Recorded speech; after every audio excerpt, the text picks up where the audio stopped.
You, John Fitzgerald Kennedy, do solemnly swear. I, John Fitzgerald Kennedy, do solemnly swear. That you will faithfully execute the office of President of the United States. That I will faithfully execute the office of President of the United States. And will, to the best of your ability. And will, to the best of my ability. Preserve, protect, and defend the Constitution of the United States. Preserve, protect, and defend the Constitution of the United States. So help you God. So help me God.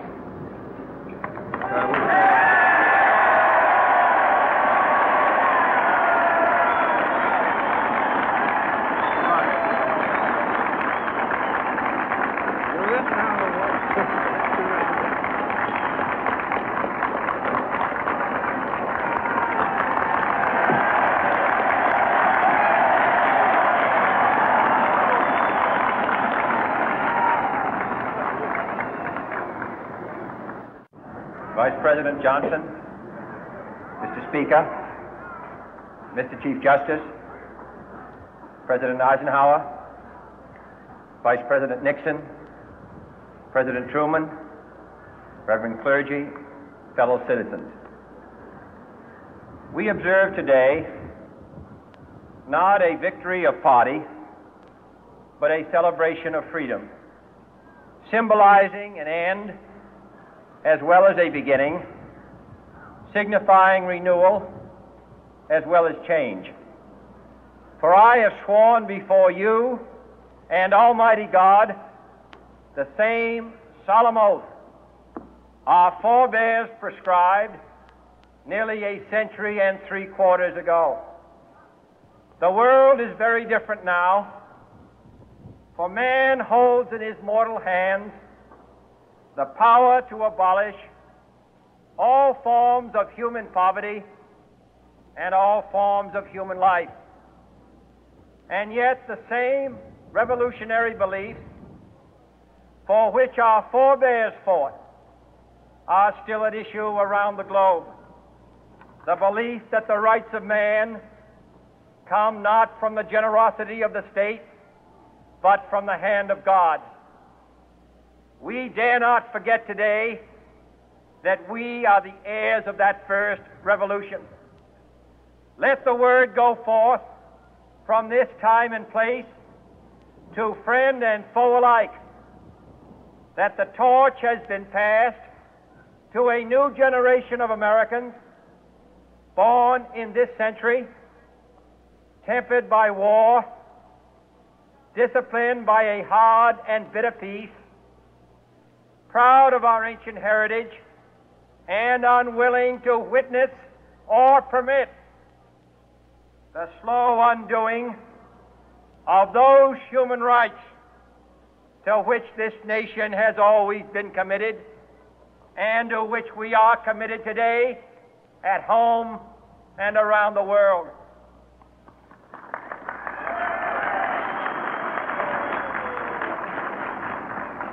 Let every nation know, whether it wishes us well or ill, that we shall pay any price, bear any burden, meet any hardship, support any friend, oppose any foe to assure the survival and the success of liberty.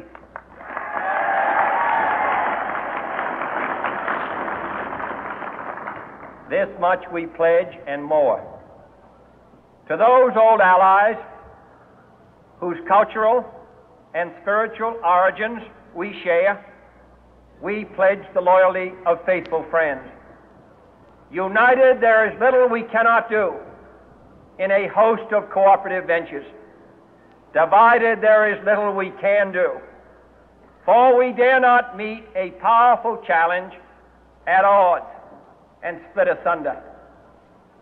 To those new states whom we welcome to the ranks of the free, we pledge our word that one form of colonial control shall not have passed away merely to be replaced by a far more iron tyranny. We shall not always expect to find them supporting our view, but we shall always hope to find them strongly supporting their own freedom, and to remember that in the past, those who foolishly sought power by riding the back of the tiger ended up inside.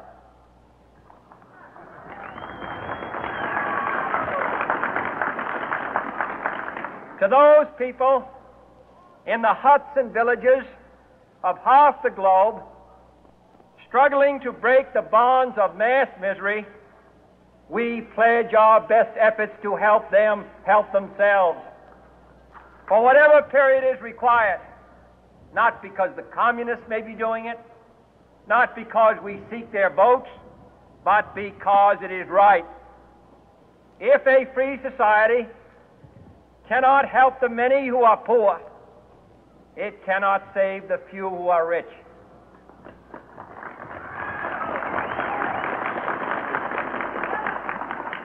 To our sister republics south of our border, we offer a special pledge to convert our good words into good deeds, in a new alliance for progress, to assist free men and free governments in casting off the chains of poverty.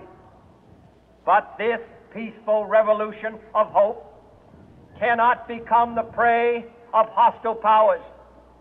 Let all our neighbors know that we shall join with them to oppose aggression or subversion anywhere in the Americas. And let every other power know that this hemisphere intends to remain the master of its own house.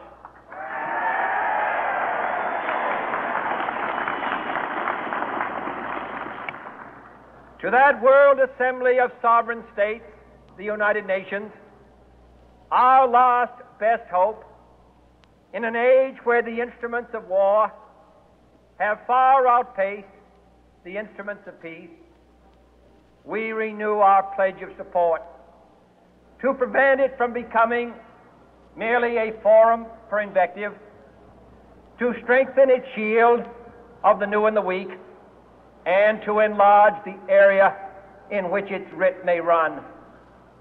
Finally, to those nations who would make themselves our adversary, we offer not a pledge, but a request that both sides begin anew the quest for peace. Before the dark powers of destruction, unleashed by science, engulf all humanity in planned or accidental self-destruction, we dare not tempt them with weakness, for only when our arms are sufficient beyond doubt can we be certain beyond doubt that they will never be employed. But neither can two great and powerful groups of nations take comfort from our present course, both sides overburdened by the cost of modern weapons, both rightly alarmed by the steady spread of the deadly atom, yet both racing to alter that uncertain balance of terror that stays the hand of mankind's final war. So let us begin anew, remembering on both sides that civility is not a sign of weakness, and sincerity is always subject to proof. Let us never negotiate out of fear, but let us never fear to negotiate.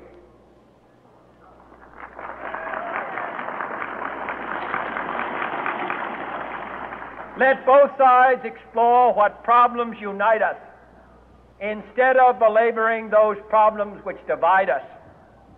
Let both sides, for the first time, formulate serious and precise proposals for the inspection and control of arms, and bring the absolute power to destroy other nations under the absolute control of all nations.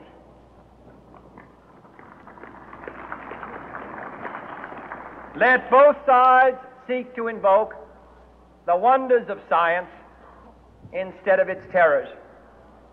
Together, let us explore the stars, conquer the deserts, eradicate disease, tap the ocean depth, and encourage the arts and commerce. Let both sides unite to heed in all corners of the earth the command of Isaiah to undo the heavy burden and let the oppressed go free. And if a beachhead of cooperation may push back the jungle of suspicion, let both sides join in creating a new endeavor, not a new balance of power, but a new world of law, where the strong are just and the weak secure and the peace preserved. All this will not be finished in the first 100 days, nor will it be finished in the first 1,000 days, nor in the life of this administration, nor even perhaps in our lifetime on this planet. But let us begin.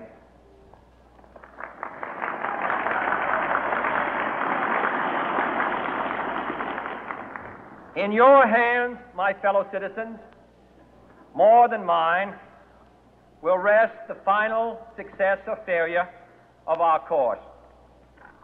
Since this country was founded, each generation of Americans has been summoned to give testimony to its national loyalty. The graves of young Americans who answered the call to service surround the globe. Now the trumpet summons us again, not as a call to bear arms, though arms we need, not as a call to battle, though in battle we are, but a call to bear the burden of a long twilight struggle, year in and year out, rejoicing in hope, patient in tribulation, a struggle against the common enemies of man, tyranny, poverty, disease, and war itself. Can we forge against these enemies a grand and global alliance, north and south, east and west, that can assure a more fruitful life for all mankind? Will you join in that